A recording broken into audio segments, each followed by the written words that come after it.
ದಕ್ಷಿಣ ಕನ್ನಡ ಜಿಲ್ಲೆಯಲ್ಲಿ ನಿರಂತರವಾಗಿ ಮಳೆ ಸುರಿತಾ ಇದೆ, ನದಿಗಳು ಉಕ್ಕಿ ಹರಿತಾ ಇದೆ. ಹೀಗಾಗಿ ಆ ನದಿ ತೀರದ ಏನು ಪ್ರದೇಶಗಳೇನಿದೆ ಅದು ಜಲಾವೃತಗೊಳ್ತಾ ಇದೆ. ಆದರೆ ಈ ಒಂದು ಆದ್ಯಪ್ಪಾಡಿ, ನಾನೀಗ ತೋರಿಸ್ತಾ ಇರುವಂಥದ್ದು ಆದ್ಯಪ್ಪಾಡಿ ಪ್ರದೇಶ, ಇದು ಏನು ಅವೈಜ್ಞಾನಿಕವಾಗಿ ನಿರ್ಮಿಸಿದಂಥ ಡ್ಯಾಮ್ನ ಶಾಪದ ಪರಿಣಾಮವಾಗಿ ಈ ರೀತಿಯಾಗಿ ತೋಟಗಳು ಮುಳುಗಡೆ ಆಗ್ತಿರುವಂಥದ್ದು, ಮನೆಗಳು ಮುಳುಗಡೆ ಆಗ್ತಿರುವಂಥದ್ದು, ಈ ರೀತಿಯಾದಂಥ ಸಮಸ್ಯೆಗಳು ಪ್ರತಿ ವರ್ಷ ಆಗ್ತಾ ಇರುವಂಥದ್ದು. ಮಳೆಗಾಲ ಆರಂಭದಲ್ಲಿ ಕೂಡ ಇದೇ ರೀತಿಯ ಒಂದು ಸಮಸ್ಯೆ ಆಗಿತ್ತು. ಈಗ ಮತ್ತೆ ಕರಾವಳಿಯಾದ್ಯಂತ ಭಾರಿ ಮಳೆ ಆಗ್ತಾ ಇದೆ, ನದಿಗಳು ತುಂಬಿ ಹರಿತಾ ಇದೆ. ಹೀಗಾಗಿ ಆ ಡ್ಯಾಮ್ನಲ್ಲಿ ನೀರು ಶೇಖರಣೆಯಾಗಿ ಡ್ಯಾಮ್ನ ನೀರು ಈ ರೀತಿಯಾಗಿ ತುಂಬಿರುವಂಥದ್ದು ನೀವೀಗ ದೃಶ್ಯದಲ್ಲಿ ಗಮನಿಸ್ಬೋದು. ಮನೆ ಯಾವ ರೀತಿಯಾಗಿ, ಮನೆಯ ಅರ್ಧ ಭಾಗವೇ ಸಂಪೂರ್ಣವಾಗಿ ಜಲಾವೃತ ಆಗಿರುವಂಥದ್ದು. ಮನೆಯ ಏನು ಬಾವಿ ಇದೆ, ಬಾವಿ ಸಂಪೂರ್ಣವಾಗಿ ಮುಳುಗಡೆಯಾಗಿರುವಂಥದ್ದು. ಈ ಪ್ರದೇಶದಲ್ಲಿ ಒಟ್ಟಿಗೆ 30ಕ್ಕಿಂತಲೂ ಹೆಚ್ಚಿನ ಮನೆಗಳಿದೆ. ಮನೆಗಳೆಲ್ಲವೂ ಕೂಡ ಇದೇ ರೀತಿಯಾದಂತಹ ಪರಿಸ್ಥಿತಿಯನ್ನು ಎದುರಿಸ್ತಾ ಇರುವಂಥದ್ದು. ಆ ಮನೆಯ ನಿವಾಸಿಗಳು ಸದ್ಯಕ್ಕೆ ಪರಿಚಯಸ್ಥರ ಮನೆಯಾಗಿರ್ಬೋದು, ಸಂಬಂಧಿಕರ ಮನೆಯಾಗಿರ್ಬೋದು, ಅಲ್ಲೆಲ್ಲ ಆಶ್ರಯ ಪಡಿತಾ ಇದ್ದಾರೆ. ಆದರೆ ಇವರ ಸಂಕಟ ಏನಂದರೆ ಪ್ರತಿ ವರ್ಷ ಕೂಡ ಇದೇ ರೀತಿಯಂತಹ ಸಮಸ್ಯೆ ಆಗ್ತಾ ಇದೆ. ಆದರೆ ಇದು ನೆರೆಯಲ್ಲ, ಇದು ಕೃತಕ ನೆರೆ ಅನ್ನುವಂಥದ್ದು ಇವರು ಹೇಳ್ತಾ ಇರುವಂಥದ್ದು. ಯಾಕಂದರೆ 11 ವರ್ಷದ ಹಿಂದೆ ಇಲ್ಲಿ ಸಮೀಪದಲ್ಲೇ ಮರವೂರಿನಲ್ಲಿ ಡ್ಯಾಮ್ ನಿರ್ಮಾಣ ಆಗುತ್ತೆ. ಮರವೂರಿನಲ್ಲಿ ಡ್ಯಾಮ್ ನಿರ್ಮಾಣ ಆದ ಬಳಿಕ ಈ ರೀತಿಯಾದಂಥ ಬಹಳಷ್ಟು ಸಮಸ್ಯೆಗಳು ಈ ಪ್ರದೇಶಗಳಲ್ಲಿ ಆಗ್ತಾನೆ ಇರುವಂಥದ್ದು. ಈ ಭಾಗದ ನಿವಾಸಿಗಳು ಪ್ರತಿ ವರ್ಷ ಕೂಡ ಇಲ್ಲಿಗೆ ಭೇಟಿ ನೀಡಿರುವಂತಹ ಜಿಲ್ಲಾಡಳಿತ ಆಗಿರ್ಬೋದು, ಜೊತೆಗೆ ಇತರ ಅಧಿಕಾರಿಗಳಾಗಿರ್ಬೋದು, ಎಲ್ರಿಗೂ ಕೂಡ ಮನವಿ ಮಾಡ್ತಾನೆ ಬಂದಿದ್ದಾರೆ. ಅಂದರೆ ಡ್ಯಾಮನ್ನು ಸರಿಪಡಿಸಿ, ಅದೊಂದು ರೀತಿಯಲ್ಲಿ ಅವೈಜ್ಞಾನಿಕ ಆಗಿದೆ, ಅದನ್ನು ಸರಿಪಡಿಸಿ ಅನ್ನುವಂಥ ಮನವಿಯನ್ನು ಪ್ರತಿ ಬಾರಿ ಕೂಡ ಹೇಳ್ತಾ ಇದ್ದಾರೆ. ಆದರೆ ಯಾರೂ ಕೂಡ ಅದನ್ನು ಗಣನೆಗೆ ತೆಗೆದುಕೊಳ್ತಾ ಇಲ್ಲ. ಹೀಗಾಗಿ ಈ ಆದ್ಯಪ್ಪಾಡಿ ಅನ್ನುವಂಥ ಪ್ರದೇಶ ಏನಿದೆ ಇದು ಪ್ರತಿ ವರ್ಷ ಕೂಡ ಮುಳುಗಡೆ ಆಗ್ತಾನೆ ಇರುವಂಥದ್ದು. ಅಧಿಕಾರಿಗಳು ಭೇಟಿಯ ಸಂದರ್ಭದಲ್ಲಿ ಸಾಕಷ್ಟು ಅಳಲನ್ನು ಕೂಡ ಈ ಭಾಗದ ನಿವಾಸಿಗಳು ತೋರ್ತಾನೆ ಇರುವಂಥದ್ದು. ಅಂದರೆ ಇದಕ್ಕೊಂದು ಪರಿಹಾರವನ್ನು ಕಲ್ಪಿಸಿ ಅನ್ನುವಂಥದ್ದು ಇವತ್ತೂ ಕೂಡ ಅಧಿಕಾರಿಗಳು AC ಅವರಾಗಿರ್ಬೋದು, ತಹಶೀಲ್ದಾರ್ ಆಗಿರ್ಬೋದು, ಶಾಸಕರು ಎಲ್ಲರೂ ಕೂಡ ಭೇಟಿ ನೀಡಿದ್ರು. ಅವರ ಜೊತೆ ಇಲ್ಲಿನ ನಿವಾಸಿಗಳು ಬಹಳಷ್ಟು ಬೇಸರದಿಂದಲೇ ಮಾತಾಡಿದ್ರು. ಅಂದರೆ ನಮ್ಮನ್ನು ಏನು ಬೇರೆ ಕಡೆ ಏನು ಹೋಗಿ ಅಂತ, ಸುರಕ್ಷಿತ ಸ್ಥಳಕ್ಕೆ ಹೋಗಿ ಅಂತ ಹೇಳ್ತಾರೆ. ಆದರೆ ಈ ವರ್ಷ ಅದು ಹೋಗ್ತೇವೆ, ಆದರೆ ಮುಂದಿನ ವರ್ಷ ಯಾವ ಕಾರಣಕ್ಕೂ ಹೋಗುವುದಿಲ್ಲ, ಇಲ್ಲೇ ನಮಗೆ ವಿಷ ನೀಡಿ ಅನ್ನುವಂಥ ಒಂದು ದುಃಖದ ಮಾತುಗಳನ್ನು ಕೂಡ ಇಲ್ಲಿನ ನಿವಾಸಿಗಳು ಹೇಳ್ತಾ ಇರುವಂಥದ್ದು ನೀವೀಗ ದೃಶ್ಯದಲ್ಲಿ ಗಮನಿಸ್ಬೋದು. ಸಾಲಾಗಿ ಈ ರೀತಿಯಾಗಿ ಪ್ರತಿ ಮನೆಗಳು ಮುಳುಗಡೆ ಆಗಿರುವಂಥದ್ದು, ತೋಟ ಗದ್ದೆ ಎಲ್ಲವೂ ಮುಳುಗಡೆ ಆಗ್ತಿರುವಂಥದ್ದು. ಈ ಗದ್ದೆಗೆ ಪ್ರತಿ ವರ್ಷ ಕೂಡ ಬಿತ್ತನೆ ಮಾಡ್ತಾರೆ, ಆದರೆ ಫಸಲು ಮಾತ್ರ ಇವರ ಕೈಗೆ ಸಿಗುವುದಿಲ್ಲ. ಹೀಗೆ ಆ ನೀರಿನಿಂದ ಜಲಾವೃತಗೊಂಡು ಅದೆಲ್ಲವೂ ಕೂಡ ಆ ನೀರಿನಲ್ಲಿ ಕೊಚ್ಚಿ ಹೋಗ್ತಾ ಇರುವಂಥದ್ದು. ನಮ್ಮ ಜೊತೆ ಈ ಭಾಗದ ನಿವಾಸಿ ಒಬ್ಬರು ಇದ್ದಾರೆ, ಅವ್ರ ಜೊತೆ ಮಾತಾಡ್ಸ್ಕೊಂಡು ಹೋಗೋಣ. ಪ್ರತಿ ಬಾರಿ ಕೂಡ ಇವರು ಇದೇ ರೀತಿಯ ಸಮಸ್ಯೆ, ಈ ಭಾಗದ ಏನು ಜನರನ್ನು ಇವರೇ ಶಿಫ್ಟ್ ಮಾಡೋದು. ಅಂದರೆ ಇವರ ದೋಣಿಗಳ ಮೂಲಕವಾಗಿ ಪ್ರತಿ ಸಲ ಶಿಫ್ಟ್ ಮಾಡ್ತಾರೆ. ಇಲ್ಲೊಂದು 10 ದೋಣಿಗಳನ್ನೇ ಇಟ್ಕೊಂಡಿದ್ದಾರೆ ಮನೆಯವರು. ಯಾಕೆಂದರೆ ಪ್ರತಿ ಸಲ ಸಮಸ್ಯೆ ಆಗ್ತದೆ, ಅದಕ್ಕೋಸ್ಕರವಾಗಿ ಒಂದು 10 ದೋಣಿಗಳ ಮೂಲಕವಾಗಿ ಇವರೆಲ್ಲರೂ ಶಿಫ್ಟ್ ಆಗ್ತಿದ್ದಾರೆ. ಅವ್ರ ಜೊತೆ ಈ ಬಾರಿ ಅಧಿಕಾರಿಗಳು ಬಂದು ಭಾಳಷ್ಟು ಬೇಸರದಿಂದ ಮಾತಾಡಿದ್ರಿ, ಏನು ಹೇಳ್ತೀರಿ ಸರ್? ನಮಗೆ ಇದು ಒಂದು 11 ವರ್ಷದಿಂದ ಇದು ಪ್ರತಿ ವರ್ಷ ಇದೇ ಪರಿಸ್ಥಿತಿ ಆದ ಕಾರಣ ನಮ್ಮ ಈ ಸಲವು ಅಧಿಕಾರಿಗಳು ಎಲ್ಲ ಬಂದಿದ್ದಾರೆ, MLA ಕೂಡ ಬಂದರು. ಹಾಗಾಗಿ ನಾವು ಇದಕ್ಕೆ ಶಾಶ್ವತ ಪರಿಹಾರವನ್ನು ಹುಡುಕಿಕೊಳ್ಳಿ ಅಂದರೆ, ಶಾಶ್ವತ ಪರಿಹಾರ ಅಂದರೆ ನಾವು ಹಣ ಎನ್ಕೊಳ್ಳೋದಲ್ಲ, ಅದಕ್ಕೊಂದು ಮರವ ಡ್ಯಾಮಿಗೆ 2 ಬದಿಯಲ್ಲಿ ಹೈಡ್ರೋಲಿಕ್ ಗೇಟ್ ಮಾಡಬೇಕು. 30 ಮೀಟರ್ ಹೈಡ್ರೋಲಿಕ್ ಗೇಟ್ ಮಾಡಿದ್ರೆ ಸರಗಾಗಿ ನೀರು ಮಳೆಗಾಲದ ಹರಿದು ಹೋಗ್ತದೆ. ಆಗ ಹೋದರೆ ನಮಗೆ ಇದು ಶಾಶ್ವತ ಪರಿಹಾರ, ಅದನ್ನು ಮಾಡಿಕೊಟ್ರೆ ಆಗ್ಬೋದು ಅನ್ನೋದು ನಮ್ಮ ಅವರ ಬೇಡಿಕೆ. ಆದರೂ ವರ್ಷವೂ ಹೇಳ್ತೇವೆ, ವರ್ಷವೂ ಆಯ್ತು ಅಂತ ಹೇಳ್ತಾರೆ, ಏನು ಪ್ರಯೋಜನ ಬರಲಿಲ್ಲ. ಆದ ಕಾರಣ ನಮಗೆ ತುಂಬ ಬೇಸರ ಆಗಿದೆ. ಏನಂದರೆ ಭತ್ತ ಹೋಗಿದೆ, ಅಡಿಕೆ, ತೆಂಗು, ಬಾಳೆ, ಹಾಗೆಯೇ ಇಲ್ಲಿ ಇದು ದನಕರುಗಳು ಅದು ಎಲ್ಲ ಮುಳುಗಡೆ ಆಗಿದೆ. ನೋಡಿ, ದನಕರುಗಳು ಕೂಡ ನಮ್ಮ ಹಟ್ಟಿಯಲ್ಲಿ ಮುಳುಗಡೆ ಆಗ್ತಾ ಇದೆ. ಅದನ್ನು ಈಗ ಶಿಫ್ಟ್ ಮಾಡಬೇಕು, ಹೇಗೆ ಮಾಡೋದು? ಜನರನ್ನಾದರೂ ಇದು ಸಣ್ಣ ದೋಣಿಯಲ್ಲಿ ಮಾಡ್ಬೋದು. ಹಾಗೆಲ್ಲ ಕೆಲವರು ಶಿಫ್ಟ್ ಆಗಿದ್ದಾರೆ, ಕೆಲವು ಮನೆಯಿಂದ. ಹಾಗೆ ಗಂಜಿ ಕೇಂದ್ರಕ್ಕೆ ಹೋಗಿದ್ದಾರೆ, ಕೆಲವರು ಸಂಬಂಧ ಮನೆಗೆಲ್ಲ ಹೋಗಿದ್ದಾರೆ. ಕೊಡ್ತೇನೆ ಅಂತವರಿಗೆ ಊಟ ಬೇಡ, ವಿಷ ಆದರೂ ಕೊಡಿ ಅಂತ ಹೇಳಿದ್ರಿ ನೀವು, ಅಷ್ಟು ಬೇಸರ ಅಲ್ವ? ಹೌದು, ಇವರು ಒಂದು ಸಲ ಊಟ ಕೊಟ್ಟರೆ ಎಷ್ಟು ಸಾಕು ಸರ್? ಪ್ರತಿ ವರ್ಷ ನಾವು ಕೃಷಿ ಒಂದು ವರ್ಷದಿಂದ ಬೆಲೆ ಮಾಡಿ ನಾವು 1 ವರ್ಷಕ್ಕೆ ಇದು ಉತ್ಪತ್ತಿ ಮಾಡೋದು. ಅದು ಇವರು ನೆರೆ ಬಂದ ತಕ್ಷಣ 2 ದಿವಸ ನಮಗೆ ಊಟ ಕೊಟ್ಟರೆ ಬರ್ತದಾ? ಇಡೀ ವರ್ಷ ಯಾರು ಕೊಡ್ತಾರೆ ನಮಗೆ? ಅದಕ್ಕೆ ಹೇಳಿದ್ದು, ಇನ್ನು ಇಂಥ ಪರಿಸ್ಥಿತಿ ಮುಂದೆ ಬಂದರೆ ನಾವು ಹಾಗೇನೆ ಮಾಡೋದು.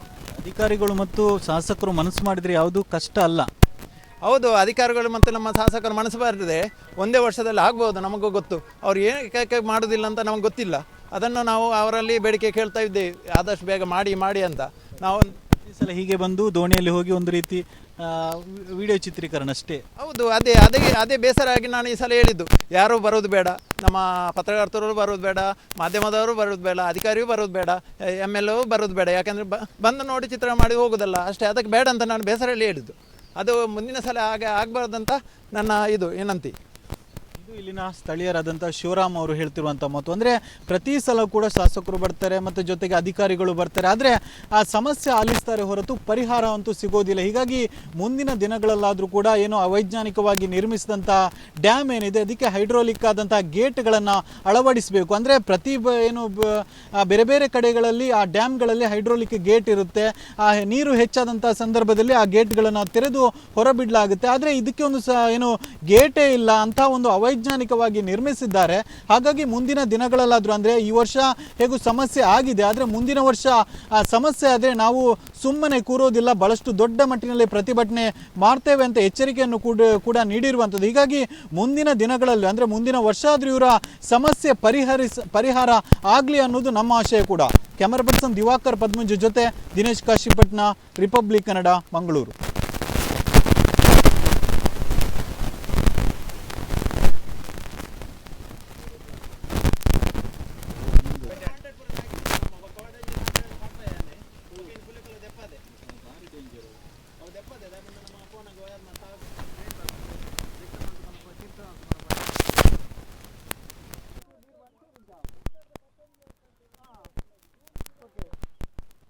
ಮಕ್ಕಳು ಎಂಟ್ರೆ ಬೇಜಾರು ಹೋಲಾದ ಸರ್, ಏನು ಗೊತ್ತಿಲ್ಲ ಇನ್ನೇನು ಸಿಸ್ಟಮ್ ಅನ್ಕೊಂಡು ನಾನು ತಾಜಾ ಆಜಾನೆ ಹೆಂಗೆ ತಾಜಾ ಆಜಾನೆ ಅಡಿಗೆ ಪುರಮಕ್ಕನ ರಾಜಾ.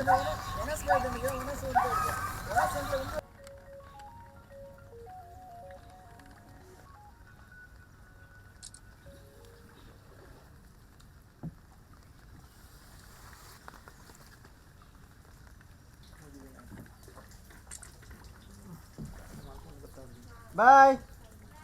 ನಾನು ಸಹ ಮೊನ್ನೆ ಸಹ ನೀನು ಬರಲಿಲ್ಲ ಅಂತ ನಾನು ಕಾಯ್ತಿದ್ದು, ಗೊತ್ತುಂಟಾ? ನೀನು ಮತ್ತೆ ಬರಲಿಲ್ಲ, ನೆನಪುಂಟು ಈಗ ಸಹ.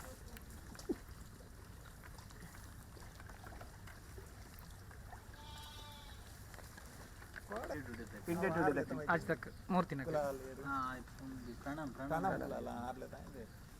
ಮೋಟರ್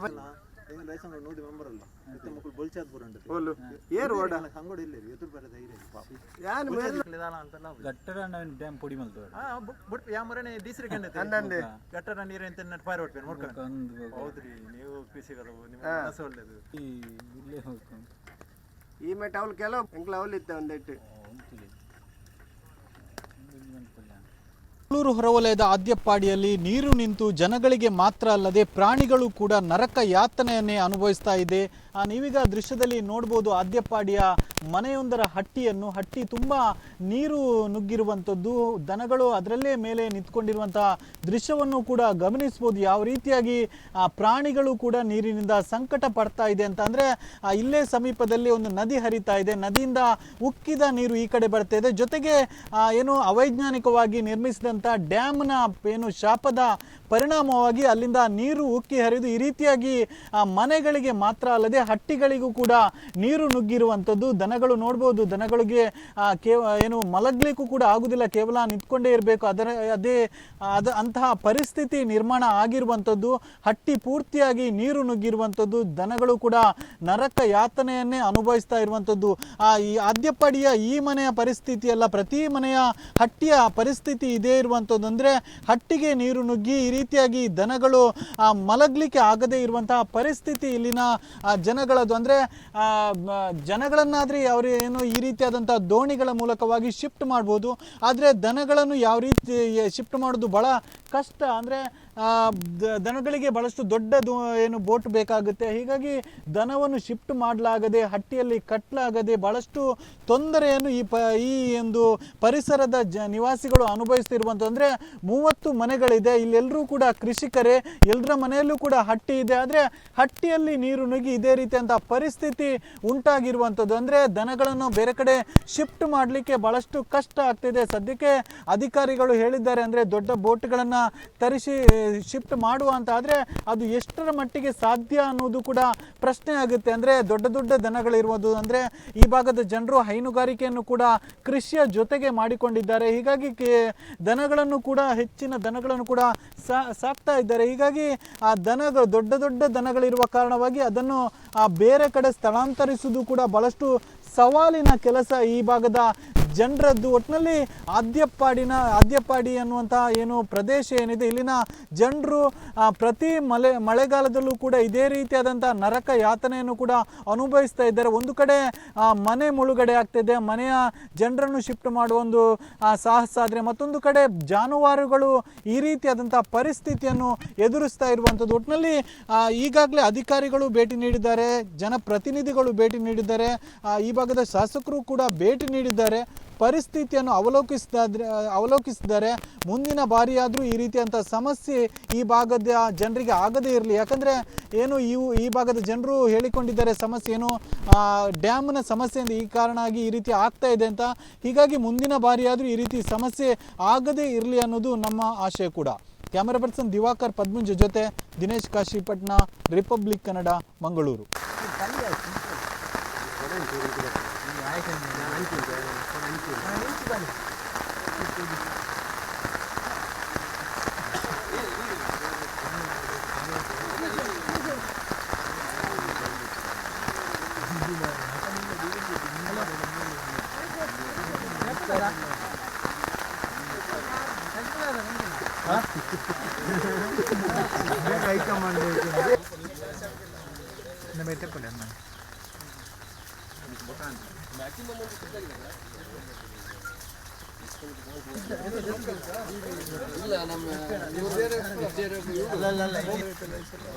ಇಲ್ಲಿ ಕೂಡ ಬಂದಿದೆ ಸರ್ ಹೊಸ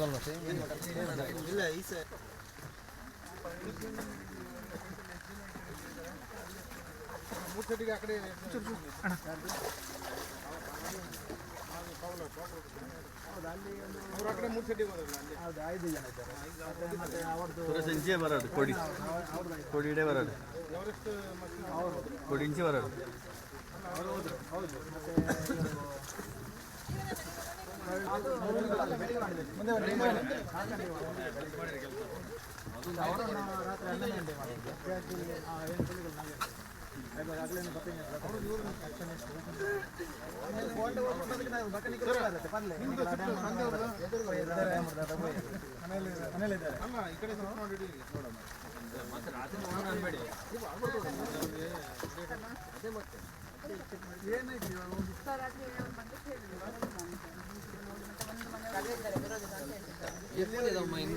ನೀರು ಒಂದೆರಡು ಮೂರು ಮನೆಗೆಲ್ಲ ಒಳಗಡೆ ಹೋಗಿದೆ ಸರ್. ಹೌದು ಸರ್, ಒಂದು ಇಬ್ಬರು ಜನ. ಅಡ್ಡೂರು ಇಲ್ಲೆಲ್ಲ ಪಾಲ್ಗುಣಿ ನದಿ ಜಾಸ್ತಿ ಒಳಹರಿವು ಜಾಸ್ತಿ ಆಗಿ ಮುಳುಗಡೆ ಎಲ್ಲ ಆಗಿದೆ. ಈ ನಮ್ಮ ಅದ್ಯಾಪಾಡಿಯಲ್ಲಿ ಸುಮಾರು 30 ಮನೆಗಳು ಮುಳುಗಡೆ ಆಗಿವೆ. 30 ಮನೆಗಳಲ್ಲಿ ಪ್ರತಿಯೊಂದು ಮನೆಗಳಲ್ಲೂ ಮನೆಗಳ ಒಂದು 10 ದೋಣಿಗಳು ಇದೆ. ನಾವು ವಯಸ್ಸಾಗಿರೋರಾಗಿರ್ಬೋದು, ಗರ್ಭಿಣಿಯರಾಗಿರ್ಬೋದು ಮತ್ತು ಮಹಿಳೆಯರನ್ನೆಲ್ಲ ಆದಷ್ಟು ಸ್ಥಳಾಂತರಗೊಳಿಸಿದ್ದೀವಿ. ಬಟ್ ಕಾಳಜಿ ಕೇಂದ್ರನೂ ಸಹ ಇಲ್ಲಿ ತೆಗೆದಿದ್ದೇವೆ. ಬಟ್ ಎಲ್ಲ ಅವರವರ ಸಂಬಂಧಿಕರ ಮನೆಗಳಿಗೆ ಎಲ್ಲ ಇಲ್ಲಿ ಸ್ಥಳೀಯರಾಗಿರೋದ್ರಿಂದ ಎಲ್ಲ ಸಂಬಂಧಿಕರ ಮನೆಗಳಿಗೆ ಸ್ಥಳಾಂತರಗೊಂಡಿದ್ದಾರೆ. ನಮ್ಮದು ಕಾಳಜಿ ಕೇಂದ್ರನೂ ನಾವು ಸನ್ನಿಧ ಮಾಡ್ಕೊಂಡಿದ್ದೀವಿ. ಇನ್ನು ಏನು ಈಗ ಸ್ಥಳೀಯವಾಗಿ ನಾವು ಪರಿಶೀಲಿಸಿದಂತೆ ಸ್ಥಳೀಯರ ಜೊತೆ ಮಾತಾಡಿದ ಹಾಗೆ ನೀರಿನ ಮಟ್ಟ ಇನ್ನೊಂದು ಸ್ವಲ್ಪ ಜಾಸ್ತಿ ಆದ ತಕ್ಷಣ ಇಲ್ಲಿ ಏನು ಪ್ರತಿ ಮನೆಯಲ್ಲೂ ಒಬ್ಬೊಬ್ಬರಾಗಿ ಯಾರು ಪುರುಷರಿದ್ದಾರೆ ಅವ್ರುಗಳನ್ನು ಸಹ ಸ್ಥಳಾಂತರಗೊಳ್ತೀವಿ ಅಂತ ಹೇಳಿದ್ದಾರೆ. ಈ ಜಾನುವಾರುಗಳು ಒಂದು 10ರಿಂದ 15 ಜಾನುವಾರುಗಳಿದೆ. ಅದನ್ನು ಈ ನಾಡ ದೋಣಿಗಳಲ್ಲಿ ಸ್ಥಳಾಂತರಗೊಳಿಸೋದು ಕಷ್ಟ ಅಂತ ಅವರು ಸ್ಥಳೀಯರು ಹೇಳಿದ್ದಾರೆ. ಅದಕ್ಕೋಸ್ಕರ ನಾವು ನಮ್ಮ ಹೋಮ್ ಗಾರ್ಡ್ಸ್ ಟೀಮ್ ಅವರಿಂದ ಮೋಟರೈಸ್ಡ್ ಬೋಟ್ಸ್ನ ತರ್ತಾಯಿದ್ದೀವಿ. ನುರಿತರಿಂದ ಅದು ನೀರಿನ ಮಟ್ಟ ಜಾಸ್ತಿ ಆದರೆ ಜಾನುವಾರುಗಳನ್ನ ಸ್ಥಳಾಂತರಗೊಳಿಸಲಿಕ್ಕೆ ಕ್ರಮ ಕೈಗೊಳ್ತೀವಿ. ಉಳಾಯಿಬೆಟ್ಟಲ್ಲಿ ಸುಮಾರು 6ರಿಂದ 7 ಮನೆಗಳಲ್ಲಿ ಜನಗಳನ್ನ ಸ್ಥಳಾಂತರಗೊಳಿಸಿದ್ದೀವಿ. ಅಡ್ಡೂರ್ಗೂ ಇವಾಗ ನಮ್ಮದು SDRFದು ಬೋಟ್ ಹೋಗಿದೆ. ಅಲ್ಲೂ ನೀರಿನ ಮಟ್ಟ ಜಾಸ್ತಿ ಆಗ್ತಾ ಇರೋದ್ರಿಂದ ಅಲ್ಲೂ ಸಹ ಸ್ಥಳಾಂತರಗೊಳಿಸಿದ್ದೀವಿ. ಮಾನ್ಯ ಜಿಲ್ಲಾಧಿಕಾರಿಗಳು ಜಿಲ್ಲಾದ್ಯಂತ ಎಲ್ಲ ಕಂದಾಯ ಅಧಿಕಾರಿಗಳಿಗೂ ಮತ್ತು ಇತರೆ ವಿಪತ್ತು ನಿರ್ವಹಣಾ ಅಧಿಕಾರಿಗಳಿಗೆ ಎಲ್ಲರಿಗೂ ಕಾರ್ಯಪ್ರವೃತ್ತರಾಗೋಕ್ಕೆ ಸೂಚಿಸಿದ್ದಾರೆ. ಎಲ್ಲರೂ ಫೀಲ್ಡಲ್ಲೇ ಇದ್ದು 24/7 ಕೆಲಸ ಮಾಡ್ತಾಯಿದ್ದೀವಿ. ಸ್ಥಳೀಯರು ಸಹ ಇಲ್ಲಿ ಅದ್ಯಾಪಾಡಿಲಿ ವಾಲಂಟಿಯರ್ಸು ಒಂದು ನಮಗೆ ಇನ್ನೂ ಒಂದು ಸ್ವಲ್ಪ ಶಕ್ತಿ ಬಂದಂಗೆ ಆಗ್ತದೆ ಕೆಲಸ ಮಾಡಲಿಕ್ಕೆ. ಸ್ಥಳೀಯರು ಎಲ್ಲ ಕಡೆಯೂ ಸಹ ಸ್ಥಳೀಯರು ಈ ರೀತಿ ನಮ್ಮ ಜಿಲ್ಲಾಡಳಿತದ ಜೊತೆ ಕೈ ಜೋಡಿಸಿ ಮತ್ತು ಈ ಮಕ್ಕಳುಗಳಿಗೆ ಇರೋ ಥರ ನೋಡಿಕೊಂಡು ಒಂದು ಸ್ವಲ್ಪ ಸಹಕರಿಸಬೇಕು ಅಂತ ಕೇಳ್ಕೊಳ್ತೀನಿ.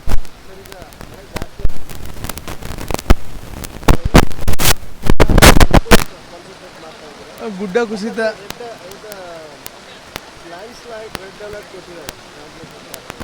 ಮಂಗಳೂರು ಉಪವಿಭಾಗದಲ್ಲಿ ಇವಾಗ ನಿಮಗೆಲ್ಲ ಗೊತ್ತಿರೋ ಹಾಗೆ ಕೆತ್ತಿಕಲ್ ಗುಡ್ಡದಲ್ಲಿ ಒಂದು ಸ್ವಲ್ಪ ಲ್ಯಾಂಡ್ಸ್ಲೈಡ್ ಆಗೋಂಥದ್ದು ಸಂಭವ ಇದೆ ಅಂತ ನಾವು ಇದು ಪ್ರೆಡಿಕ್ಟ್ ಮಾಡಿದ್ದೀವಿ.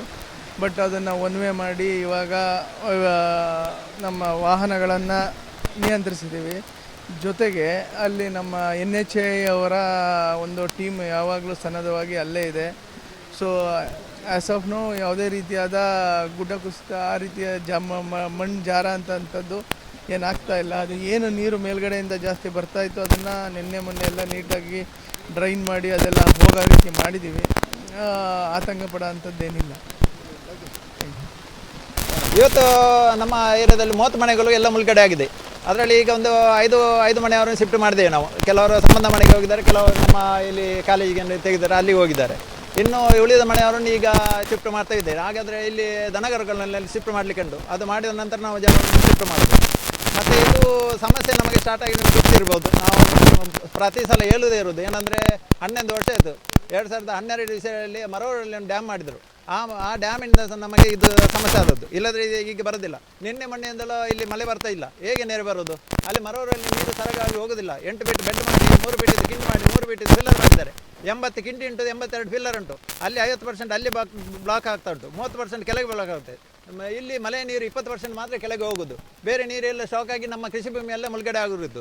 ಎಲ್ಲ ಕೃಷಿ ಎಲ್ಲ ಹಾನಿಯಾಗಿ ಹೋಗಿದೆ. ಎಲ್ಲ ನೋಡಿ ಮೊನ್ನೆ ನಾವು ಇಲ್ಲಿ ಒಂದು ಪತ್ರಿಕೆಯವರು ಮತ್ತು ಮಾಧ್ಯಮವರು ಎಲ್ಲ ಇದನ್ನೆಲ್ಲ ತೋರಿಸಿದ ನಂತರ ನಮ್ಮ DC ಅವರು ಮತ್ತು AC ಎಲ್ಲ ಇಲಾಖೆ ಅಧಿಕಾರಿಗಳೆಲ್ಲ ಬಂದು ಇಲ್ಲಿ ಸ್ಪಂದನೆ ಮಾಡಿದ್ದಾರೆ. ನೋಡಿ ಅವರೇ ಕಣ್ಣಾರೆ ಪ್ರತ್ಯಕ್ಷ ನೋಡಿದ್ದಾರೆ, ನೋಡಿ ಎಲ್ಲ ಸ್ಪಂದನೆ ಮಾಡಿದ್ದಾರೆ.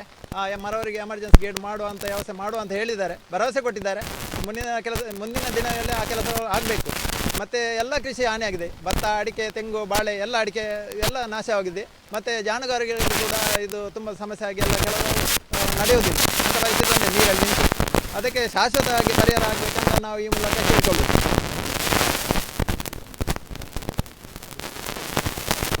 ಹೌದು ಸರ್, ಏನಂದರೆ ನಾವು 11 ವರ್ಷದಿಂದ ಇದೇ ಪರಿಸ್ಥಿತಿ ಇರುವಾಗ ನಾವು ಬೇಸರಲ್ಲಿ ಮಾತಾಡಿ ಹೇಗೆ ಮಾತಾಡ್ತಾರೆ?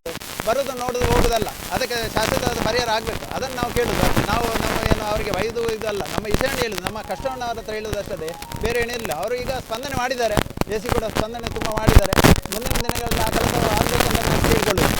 ಮತ್ತು ವರ್ಷ ಹೀಗೇನೆ ನೋಡೋದು, ಹೀಗೇನೆ ಹೋಗೋದು, ಅದು ಬಂದರೆ ನಮಗೆ ತುಂಬ ಬೇಸರ ಆಗ್ತಾ ಉಂಟು. ನಾನು ಒಬ್ಬಂದೇ ಅಲ್ಲ, ಎಲ್ಲರ ಪರವಾಗಿ ಈ ವಿಷಯವನ್ನು ಹೇಳೋದು. ನಾವು ಶಾಶ್ವತವಾಗಿ ಇನ್ನು ಮುಂದೆ ಆದರೂ ನಮ್ಮ ಬದುಕುವಂಥ ವ್ಯವಸ್ಥೆ ಆಗ್ಬೋದು ಅಂತ ಒಂದು ಭರವಸೆ ಉಂಟು. ಅದು ಆಗಿ ಹೋದರೆ ಪುಣ್ಯ ಅಂತ ನಾನು ಹೇಳ್ಕೊಳ್ಳೋದು.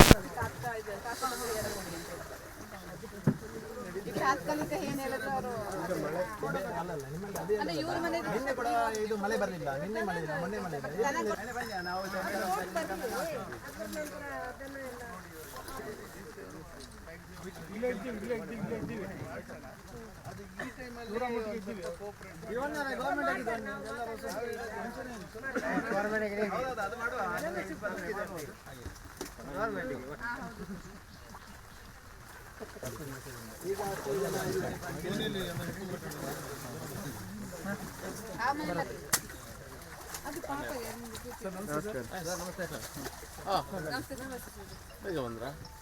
ಅಲ್ಲಿ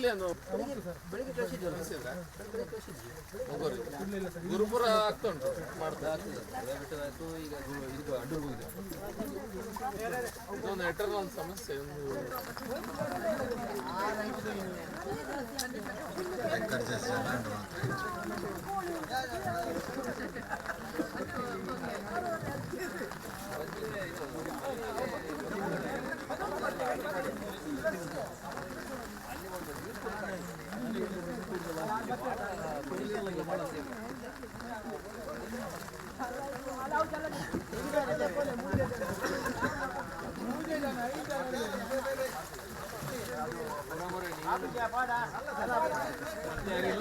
ಸರ್